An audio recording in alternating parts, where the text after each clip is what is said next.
Muito bom dia a todas, muito bom dia a todos. Queria saudar o cerimonial importante, o convite que me foi formulado pelo presidente do grupo Otimista, que com esse nome aceitei imediatamente. Eu sou um otimista. Dr. Carlos Prado, primeiro vice-presidente da FIEC, Dr. Max Quintino, presidente do CIP, Dr.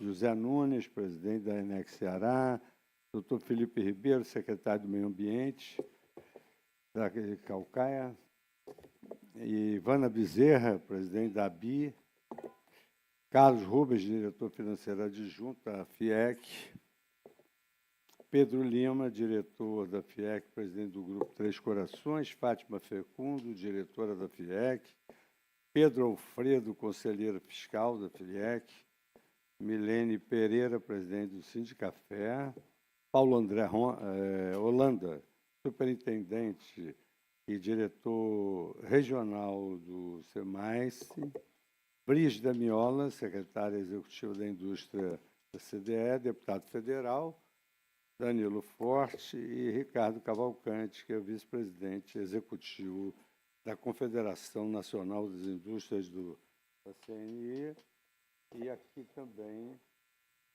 presidente da AECIP, Eduardo Amaral.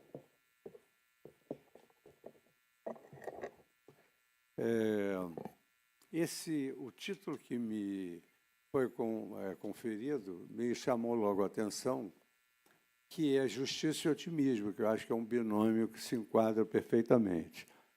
A justiça, ela já foi definida como a ponte por onde passam todas as misérias e todas as aberrações. Mas o otimismo ele é intrínseco à justiça. Um dos maiores estudiosos da justiça teve a oportunidade de dedicar sua vida toda em relação a esse valor. Um valor em que as mentes mais sábias da humanidade se dedicaram, de Platão a Kant, e até por esse valor morreu na cruz o senhor das ideias e das palavras.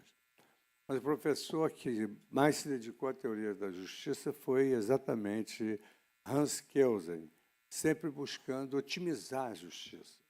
Então, iniciou a sua vida escrevendo O Sonho da Justiça, depois O Império da Justiça, depois A Ilusão da Justiça, e, no caso da sua vida, escreveu O que é a Justiça? E ele dizia, o importante não é saber o conceito, o importante é não parar de perguntar. E assim o mundo caminhou sempre numa visão coincidente com esse instituto otimista, que foi a ideia de cada vez melhorar mais a justiça, que é uma função popular e a última porta que o aflito tem para bater. Numa visão, digamos, da realidade e do futuro, que é otimista, nós temos dois quadros completamente diferentes. Durante muitos anos, a justiça foi acusada de representar o binômio custo e duração. Justiça muito cara, justiça que demora, justiça que não atende à cláusula pétrea, que é o acesso à justiça. Ninguém ingressa na justiça simplesmente por ingressar. Ela visa obter uma solução judicial do seu problema num tempo razoável e receber justamente aquilo que ela faz jus. Porque se ela não receber aquilo e demorar muito, a primeira ideia que surge no homem é fazer justiça pelas próprias mãos. E a justiça visa exatamente a pacificação social. Daí a necessidade de que a prestação da justiça seja, digamos assim, a mais rápida possível. Então, nós vivemos um quadro em que nós tínhamos muitas ações, uma prodigalidade recursal inesgotável e uma judicialização desenfreada.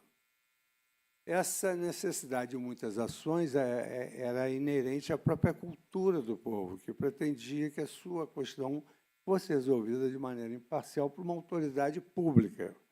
Daí a representatividade desse volume imenso de ações em relação aos quais já se antevia que era impossível se exigir da justiça uma prestação num prazo razoável.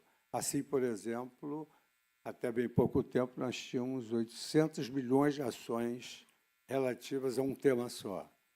800 milhões de ações representam 800 milhões de recursos. Não há tribunal no mundo que possa se desincumbir da prestação de uma justiça com 800 milhões de recursos. Em segundo lugar, nós tínhamos também um excesso de recursos. E eu nunca critiquei os advogados por isso, porque se esses recursos estavam previstos nas leis, era até uma questão de patrocínio fiel, de dólares bônus, utilizar até o final das instâncias. E não se podia combater isso. Na prática, digamos assim, colocando muito singularmente tudo que acontecia, eu vou citar um exemplo. Nós tivemos um encontro no Recife para comemorar o centenário de Pontes de Miranda, foi um dos grandes juristas brasileiros. E, nesse encontro, que foi transnacional, haviam professores estrangeiros, professores do Brasil, e, num dado momento, a tradutora, que tinha uns professores alemães, ingleses e de outros idiomas, a tradutora disse, a Suprema Corte Americana tem 70 recursos para julgar. O Supremo Tribunal Federal tem 70 mil. O terceiro Senado alemão, que é o STJ, dividido em competência em razão da matéria, propriedade industrial, empréstimo, eles se subdividem bem, eles tinham 3 mil recursos para julgar. E o STJ, 493 mil recursos para julgar. Então, há ali uma sintonia sobre os objetivos otimistas do Brasil. E ali nós tivemos a oportunidade, porque aconteceu um fato muito pitoresco, porque os professores estrangeiros eles são um pouco intolerantes com a, vamos dizer assim, com a insciência alheia, para não dizer com a burrice alheia. Eles são intolerantes. E aí um dos professores, um evento de tamanha importância, com uma tradução tão pífia, e eu tive de ir em defesa da tradutora, e disse a ele, eu pertencia ao STJ, tínhamos 293 mil recursos. Hoje eu pertenço ao Supremo Tribunal Federal, que tem 70 mil recursos.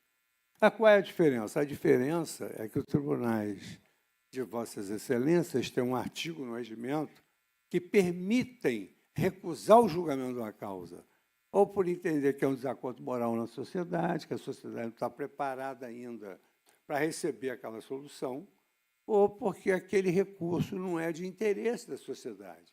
Então, eles podem, digamos assim, pronunciar o não julgo. E não cabe recurso. E nós aqui, pela Constituição Federal Brasileira, que estabelece que o Poder Judiciário não pode se recusar a julgar. Ainda que o Poder Judiciário tenha de dizer que essa causa não é de tamanha relevância para o Brasil, o Supremo Tribunal Federal tem de julgar, porque é uma regra que não se pode denegar a justiça. Até para dizer que é uma causa absurda, tem de julgar. E aí, deputado, entra essa nossa vulgarização da atividade judicial. Ativismo, judicialização da política, o Supremo se mete em tudo. Só que há um detalhe que ninguém toca nesse momento. É que a justiça é uma função inerte, ela não atua de ofício, ela é provocada. Então, não há uma judicialização da política por força da própria vontade do Supremo. O Supremo, como toda a magistratura, exerce uma função inerte, ele deve ser provocado. Mas, uma vez provocado, diz a Constituição, tem que dar uma resposta.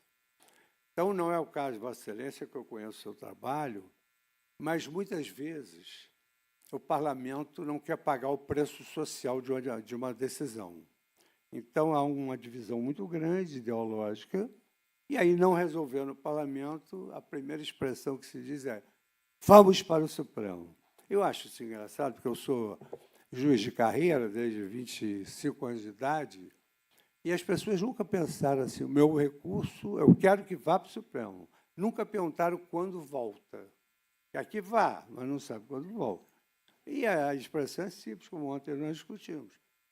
Numa mesa muito mais tranquila, comendo essa comida magnífica e encantadora do Ceará, em que nós verificamos que 11 ministros do Supremo fazem, às vezes, de 18 mil juízes. Então, eu, por exemplo, fui promotor de justiça com 22 anos, lá em Trajano de Moraes. Eu até costumo fazer uma aposta que, se tiver alguma plateia que alguém conheça Trajano de Moraes, tem que incluir no Guinness. Não porque ela seja indiferente, mas que eu nunca vi ninguém conhecer a minha primeira comarca. E eu recebi de Trajano de Moraes um processo no Supremo. Estou há 14 anos no Supremo. O processo deve ter começado há 10, 15 anos atrás. Então, o processo chega no Supremo com 2 decênios, 3 decênios, 30 anos. E isso não é justiça. Porque justiça denegada, a justiça demorada é uma injustiça do sistema. Pior do que a lesão que a gente causa no cidadão é a lesão do sistema. Quer dizer, o sistema permite que uma pessoa, para obter a definição do seu direito, leve 30 anos. E isso não é razoável. Mas nós temos visões otimistas.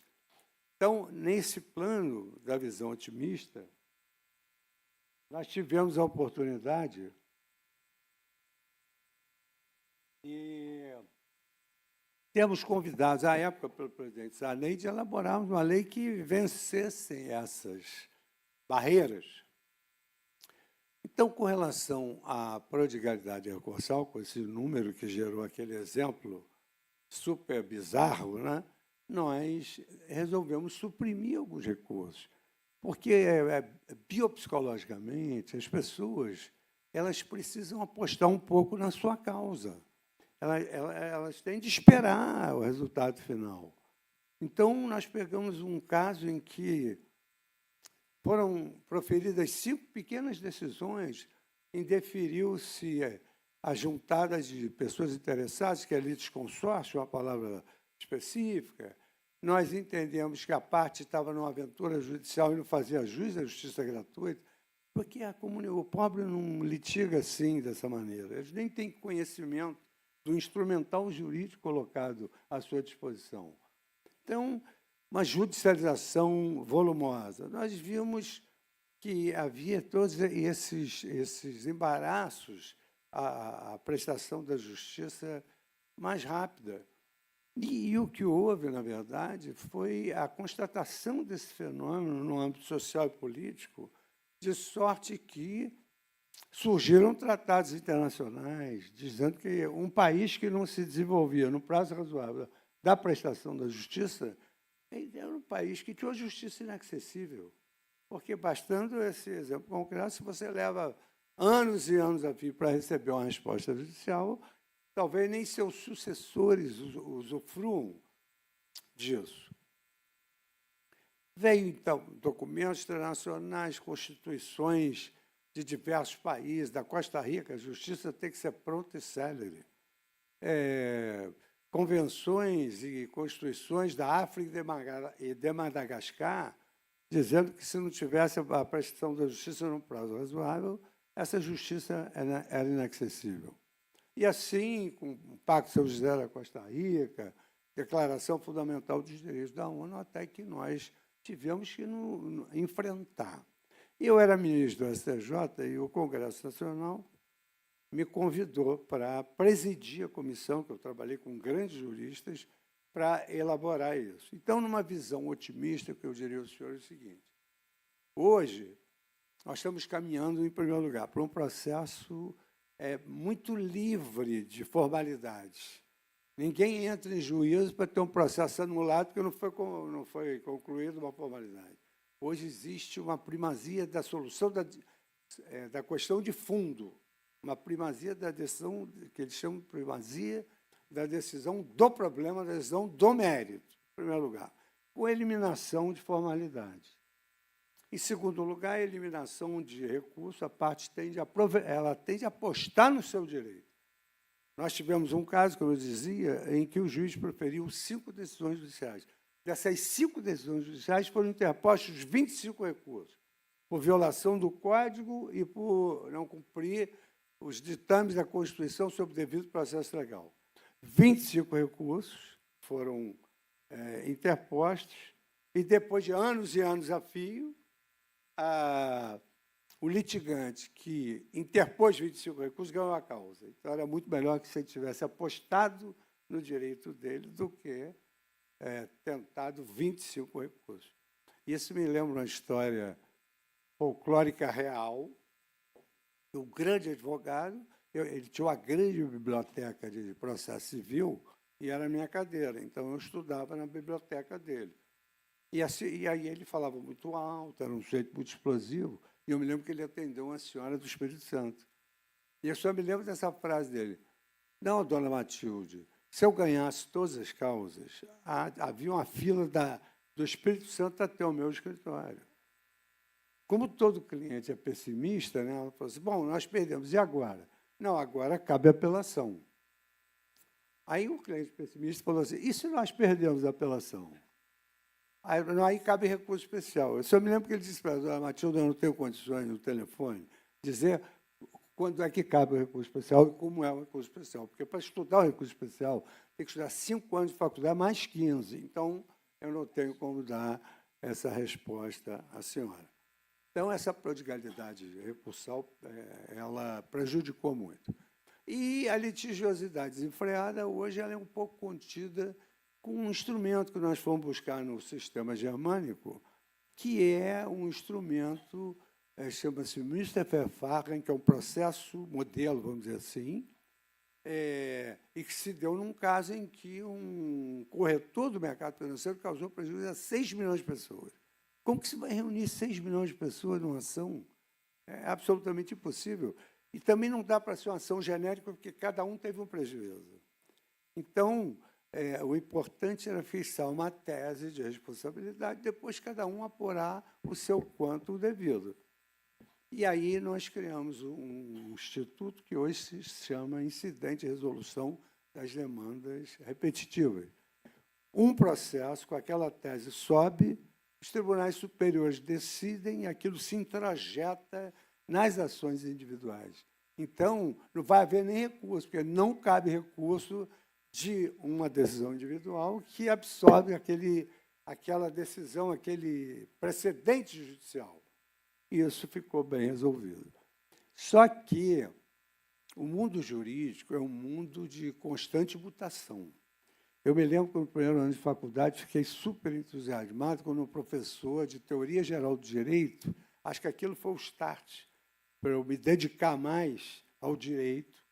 Eu estudara no colégio público, de segundo, muita competitividade. Eu confesso também que eu não era um bom aluno, mas na faculdade eu me apaixonei pelo direito. E eu me lembro que o professor citava um livro sobre introdução ao pensamento jurídico. Então, vamos começar a preparar a cabeça para pensar nas questões jurídicas.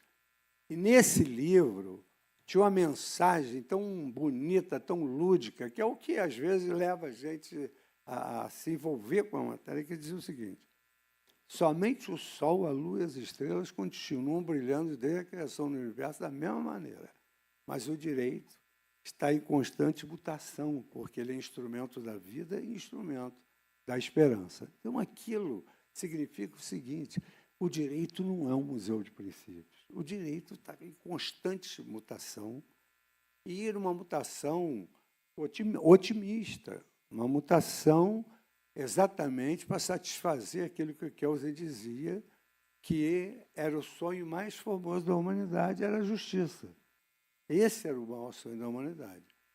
E aí, então, nós acabamos sofrendo influxos de vários estudos mais modernos, além dos estudos tradicionais, dos avanços que nós tivemos de elaborar, a pedido do presidente Sarney, esse novo instrumento de realização da justiça num prazo razoável, que é um direito fundamental hoje do cidadão, está na Constituição Federal. Nós também acabamos sofrendo influxo de direitos de alhures. Nós somos de uma família romano-germânica. Nosso direito era baseado na Itália e na Alemanha. E, odiernamente, nós passamos a sofrer uma influência do direito anglo-saxônico. E o direito anglo-saxônico tem uma peculiaridade interessante. O direito anglo-saxônico ele prega a eficiência do direito. O direito tem que ser eficiente. E a eficiência é um conceito nuclear da economia. é a eficiência diante de um ambiente de escassez. Então, criou-se uma escola da análise econômica do direito. Vamos estudar o direito à luz da eficiência do sistema jurídico. Isso não é uma divagação acadêmica, porque um país que não tem um sistema jurídico eficiente, os sistemas jurídicos são leis eficientes, o sistema jurídico é uma justiça eficiente, esses países que não usam esses critérios de eficiência, eles são conjurados do ranking do e-business. Empresário trabalha com risco e retorno. Ele quer saber, se ele tiver um problema, como que vai retornar o produto do seu investimento. Então, se você aludir a uma demora judicial de 30 anos, 20 anos, ele não vai investir aqui. Ele quer resolver o problema de maneira imediata. E, se ele não resolver no judiciário, ele quer que haja meios alternativos de solução judicial. Será que eu sou obrigado ao judiciário? Eu não posso eu sou um negociante, eu não posso negociar a solução da minha questão. E, então, essa nova lei brasileira sobre o influxo do direito anglo-saxônico começou a tratar os processos judiciais como um negócio das partes. Antigamente, o processo é do Estado. Não tem processo do Estado. O processo é das partes. As pessoas que estão aflitas, as pessoas que estão com seus bens, seus direitos, sua vida submetida à prestação jurisdicional, elas devem ter o comando daquele processo. O juiz deve ser um gestor. Acabou esse negócio de um mito da neutralidade. O juiz tem que ajudar a resolver o problema. Se a parte é carente intelectualmente, vamos ajudar essa parte. O juiz não podia fazer uma prova em favor da parte débil. Mas claro que o juiz tem que fazer, porque a prova visa que o resultado do processo seja o quanto possível mais justo à realidade. E, para isso, tem que produzir provas. E não pode ficar assistindo à luta de um Davi contra um Golias. Quer dizer, a parte fraca, a parte forte, que tem todas as condições, o juiz tem de subsidiar a parte mais forte. E aí derrui-se o mito da neutralidade. O juiz é um gestor de processo e as partes é que devem comandar o processo. Então, hoje nós temos contratualização do processo, que o professor Luiz Cadier, da Universidade de Sorbonne, que desenvolve análise econômica, ele preconiza, as partes são donas do processo. As partes podem hoje, o que era inimaginável, entrar com um procedimento para saber se elas vão perder ou ganhar a ação. Isso é muito importante. Risco-retorno, o empresário tem que saber isso. Então, hoje é um instrumento a serviço. Por outro lado, além disso, nós temos de garantir, o judiciário tem de garantir segurança jurídica. Segurança jurídica é algo que hoje é o grande atrativo para investimentos. Segurança jurídica é a segurança da lei. O que é segurança legal? Não pode ter uma orgia legislativa. 4 leis por dia. Os empresários, os departamentos jurídicos das empresas têm que saber 14 mil leis que já existem por dever de ofício. 14 mil leis são milhões de artigos. Saindo 4 leis por dia, isso gera uma insegurança jurídica muito grande. Então, a orgia legislativa ela é responsável pela insegurança jurídica. E a omissão legislativa também. Há setores que precisam ser regulados, porque, se ficar no vácuo, o mais forte vai ter sempre a razão. Então, é preciso haver essa regulação, porque tanto a orgia quanto a omissão eles levam à insegurança jurídica. Se a matéria não está regulada, a gente não sabe o que pode e o que não pode fazer. E o judiciário tem um papel importante através das suas decisões. O judiciário tem um papel muito importante através das suas decisões. Por quê? Porque, quando o tribunal decide e ele cria um precedente, ele tem de manter aquele precedente íntegro, estável e coerente.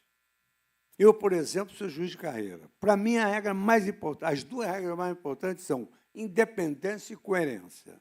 Eu não faço aquilo que viola a minha independência e eu não faço aquilo que representaria uma incoerência da minha parte. Então, se eu sempre fiz assim, eu sempre vou fazer assim. Porque isso é uma coisa intrínseca do ser humano. Tem coisas que... Isso não pode ser lotérico, ao bel prazer do nome do processo, da questão que está sendo discutida.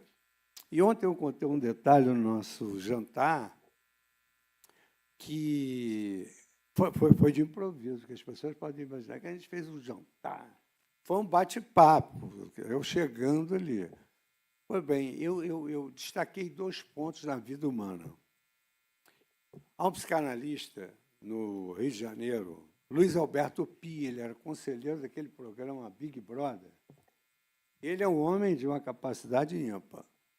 E ele tem uma obra chamada Olhar Acima do Horizonte, que é uma obra que ele recebeu numa consulta um homem que tinha um problema cervical gravíssimo e um homem triste, porque o homem só via o chão, não sabia a cor do céu, não sabia a cor do mar, um homem triste, olhando para o chão o tempo inteiro.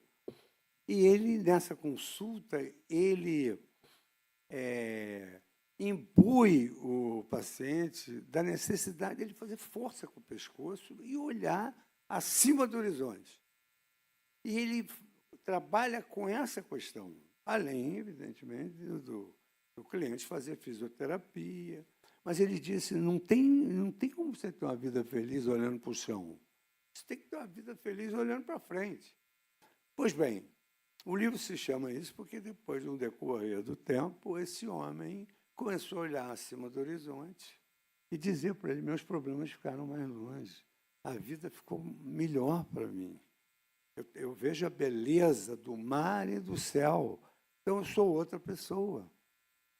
E nesse livro tem um dado importantíssimo para você, para as senhoras mulheres, que foi muito interessante, aconteceu na minha vida. O que uma mãe fala para o filho nunca sai da cabeça. Infelizmente, o que nós falamos, eu tenho filho, tenho um neto, não adianta coisa nenhuma.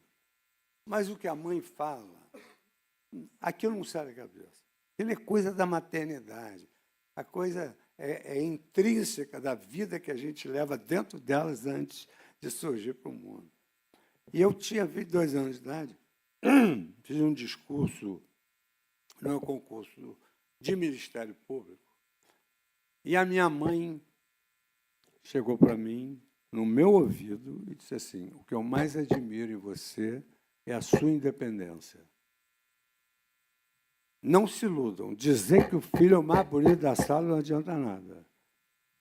Tem que ser a qualidade que vai formar esse homem.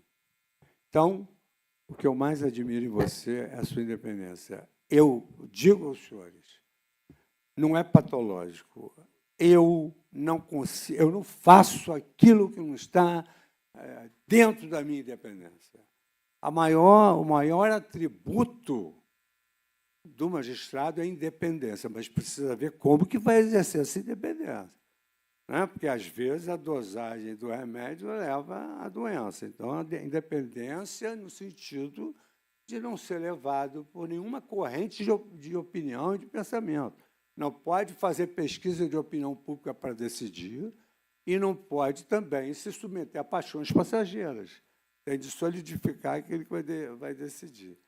Então, a mãe fala independência. Meu pai é um velho romeno, um homem forte, um homem que veio de problemas, veio de um sofrimento lá de fora.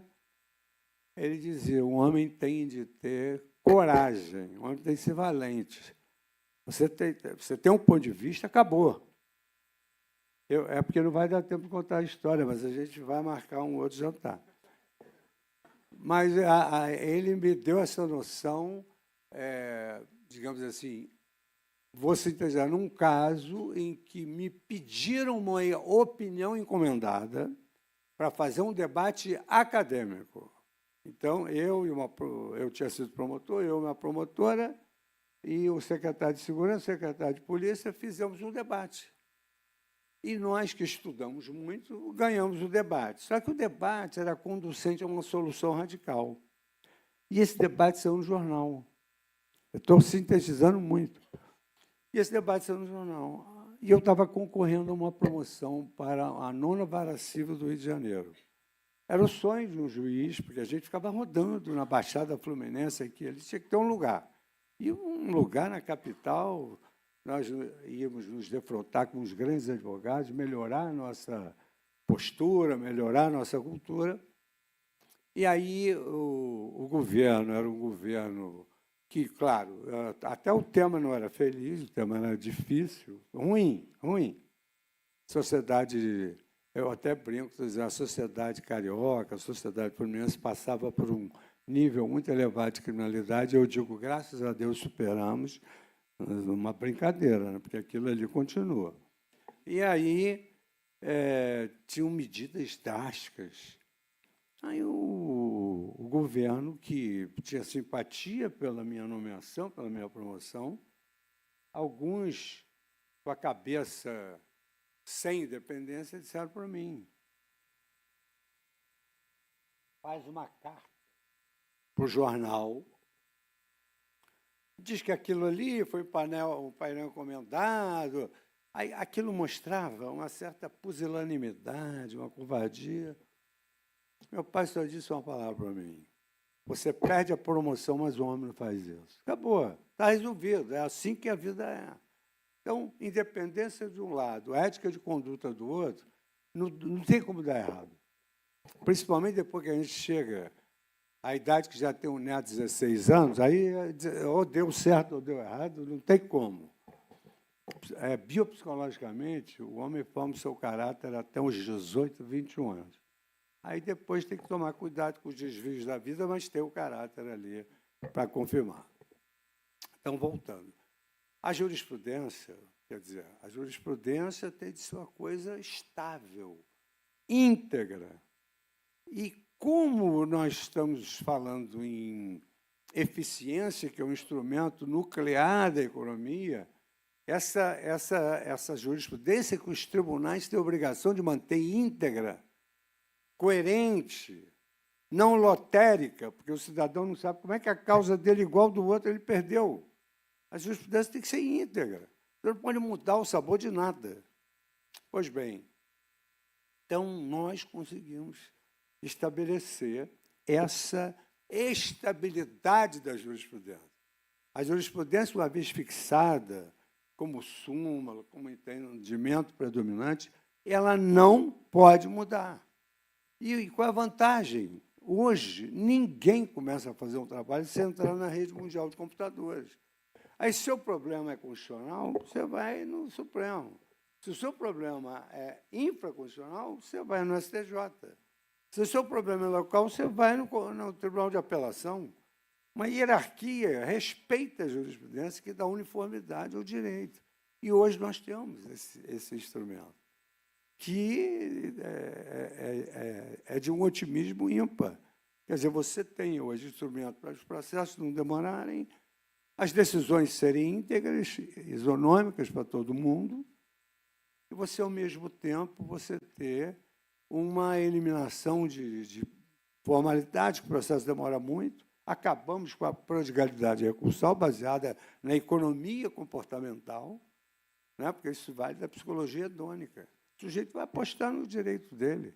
E, se ele perder, ele tem o direito de reclamar de tudo quanto foi desfavorável. Por exemplo, se ele pediu uma prova, aí perdeu a causa, ele pode retroceder e dizer: é grave de tribunal, primeiro eu quero saber essa questão de prova, eu perdi essa prova, isso poderia ter me ajudado. Mas, sem prejuízo, eu quero reclamar disso, daquilo outro, e da solução da causa. Então, não precisa ficar toda hora recorrendo, porque é uma ilusão imaginar que você interpõe um recurso e não vai demorar. E, vamos dizer assim, por isso o professor Rijapouza chama isso essa jurisprudência, de estoque de capital jurídico, que ela vai servir para resolver outros problemas. Ela vai evitar erros dos juízes. E, muitas vezes, elas conduzem à melhor solução das causas, que é a conciliação, de não sair vencedores nem vencidos. A conciliação é a melhor forma de solução dos litígios. Eu, antes de fazer os concursos, trabalhei na Shell. A Shell trabalhava com isso. Quando era Shell Brasil, SA Petróleo. E a Shell preferia uma conciliação do que uma boa ação. E resolve o problema. As empresas têm de ter uma estrutura interna de conciliação, para que elas não fiquem sujeitas às delongas da ordinariedade dos processos, salvo empresas que querem efetivamente jogar no balanço, na conta de lucros e perdas, aquela ação. Vai valer a pena prolongar, postergar, mas não é a melhor medida. E, por fim, nós temos hoje o desafio da inteligência artificial e da tecnologia. A tecnologia nos ajudou muito, numa visão otimista, nós conseguimos realizar videoconferências, diminuímos os processos de 100 mil para 10 mil. As videoconferências me propiciaram, na minha presidência, 1 ano e alguns meses, conversar com a tela de um computador. Realizei todas as sessões por videoconferência, todos os atos por videoconferência. Hoje não há mais aquela demora, vou expedir uma precatória de Fortaleza para o Rio de Janeiro. Não, hoje é tudo processo eletrônico. O professor Richard Susskind, que escreve Justiça Online, ele diz, não precisa nem sair de casa, você aperta o botão, as pessoas têm mais acesso à internet do que à justiça, porque os espaços físicos foram substituídos por espaços online, o processo eletrônico. Nós temos balcão, isso é o tempo que acabou?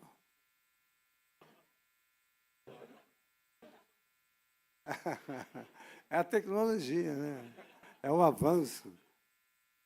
Então, hoje nós temos processo eletrônico, não tem mais carta precatória. Você ouve testemunhas por videoconferência, você interroga ela por videoconferência.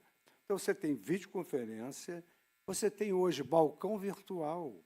Você não sai de casa. Você não sai de casa para ter informação do seu processo. Há pessoas que não têm manejo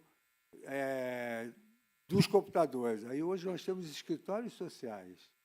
São escritórios de pessoas que não sabem. E ali tem um servidor para ajudá-la. Nós temos hoje uma plataforma de precedentes. Para não errar, o advogado entra na plataforma desse precedente e ele vai saber toda a jurisprudência dos tribunais do país, tribunais de justiça, tribunais federais, tribunais eleitorais, todos os tribunais, STJ, Supremo, como é que eles pensam sobre aquele assunto. O lado deletério são essas máquinas generativas. Elas vão engessar o pensamento jurídico, as pessoas vão pedir petição no chat, e aí a petição sai pronta. Me contaram uma coisa irônica, se não fosse trágico outro dia, porque o cliente foi ser atendido pelo advogado empresarial. O cliente fez uma pesquisa do caso dele no chat, né, para não fazer propaganda do chat. O senhor sabe do chat qual é? Fez uma pesquisa no chat sobre o problema dele, perguntou como posso me defender disso, quais recursos cabíveis, e aí chegou com um calhamaço assim para o advogado e falou assim, meu caso é esse. Levou tudo. Eu disse, como você sabe disso? Ele falou, não, eu peguei no chat tudo. Isso é tão humilhante para o advogado, né? Porque tem coisas no direito. O direito vive de sentimento, de sensibilidade. A Carta de 7 Partidas diz o seguinte, os juízes devem ser homens sensíveis e saber direito, se possível. Então, o direito exige soluções mais sensíveis e humanizadas. Mas há essa plataforma. Um dos desafios do judiciário é cuidar do meio ambiente. Nós temos hoje uma plataforma do meio ambiente que, em tempo real, diz onde está acontecendo a lesão ao meio ambiente, onde há juízes que tratam do meio ambiente, que precisam ser especializados, e juízes que têm o direito de pegar o telefone e ligar imediatamente, um clique, para o IBAMA, para o INCRA, e eles têm 24 horas, 72 horas para dar informação total. E ali o judiciário manda juízes de reforço. E não só disso, né? Nós temos que cuidar. O Brasil porque nós hoje temos que seguir a Agenda 2030 da ONU, que é mais ou menos aquela tríplice sigla ESG que foi criada pelo Kofi Annan, que foi secretário-geral da ONU, e a ONU prosseguiu. Então, tem que ter desenvolvimento, né? Environmental, social e governance. Na parte de governança, está dentro aí a eliminação da corrupção. A governança séria evita a corrupção. E nós temos hoje um instrumento da inteligência artificial chamado Sniper. Então, esse Sniper, ele faz cruzamento de dados, seguindo aquela velha teoria da máfia que se descobriu, follow the money, segue o dinheiro. Essa plataforma, ela diz onde é que está o dinheiro, onde é que foi cruzado o dinheiro, no que foi aplicado o dinheiro. Então, essa ferramenta ela é uma ferramenta de uma eficiência muito grande, não só para crimes, mas também para, por exemplo, você vai ter uma dívida, você vai executar o devedor, ele vai alienar os bens, e aí, quando você for executar, não tem bens para converter em dinheiro. Então, a Sniper indica onde houve fraude, onde houve a desconsideração da personalidade jurídica, pessoas devedoras que passam o bem para a personalidade jurídica, ou empresas devedoras que passam os bens para os seus sócios, porque a regra é societas distat singulis. Então, é a sociedade que responde, não o sócio. Mas, se houve um desvio, vai responder o sócio que aceitou o bem do desvio. Então, vamos dizer assim, nós estamos num momento que foi muito feliz, eu agradeço o convite, nós estamos num momento muito otimista de, humildemente, verificar os erros praticados pelo Judiciário. Principalmente o erro que foi noticiado aqui pelo nosso excepcional deputado, de que o Supremo não deve se meter em tudo. Hoje, a grande virtude de uma Corte Suprema é a virtude passiva de decidir, não decidir. Tem coisas que nós não temos expertise para decidir. Num dado caso de pedagogia, para saber a idade que uma criança podia entrar no colégio, eu iniciei meu voto dizendo assim, quem somos nós? Quem somos nós? Eu já tenho de conhecer 14 mil leis. Agora eu vou ter que ter expertise de pedagogia para saber que idade que uma criança pode entrar no colégio. Como eu também me rebelei contra o julgamento da gramatura de maconha. Quer dizer, a marcha da maconha é um movimento de liberdade de expressão. Pode ter uma marcha dizendo, olha, tem de descriminalizar. Mas a ciência está dividida. Isso é perigosíssimo. Atinge o cérebro da criança. Se você liberar isso, a criança, com 16, 17 anos, já está nessa trilha. Mas o Supremo foi vencido, aí entra a questão da tua independência, da tua coerência. O Supremo sufragou a gramatura. Quantas gramas pode? Aí surgiram piadas. Os traficantes estão obedecendo a jurisprudência do Supremo. Aí estão vendendo 40 gramas só, e segundo a jurisprudência precedente. De sorte que o Instituto Otimista, querido, ele consagra aquilo que é antiquíssimo, que também me encantou muito, quando o professor de Direito Civil disse altro tempo, alto direito. Um outro tempo, um outro direito. E nós temos que nos adaptar a isso. Porque, na verdade, se nós ficarmos parados no tempo, sem acompanhar a inteligência artificial, com os cuidados de que ela não possa decidir porque ela não é humana, se nós não acompanharmos a tecnologia e se nós não tivermos otimismo, que é o melhor sentimento daqueles que querem bem ao Brasil, e o que é bom para o Brasil é bom para nós vamos ficar à margem de nós mesmos por muito tempo. Então, muito obrigado pela tolerância com que me ouviram.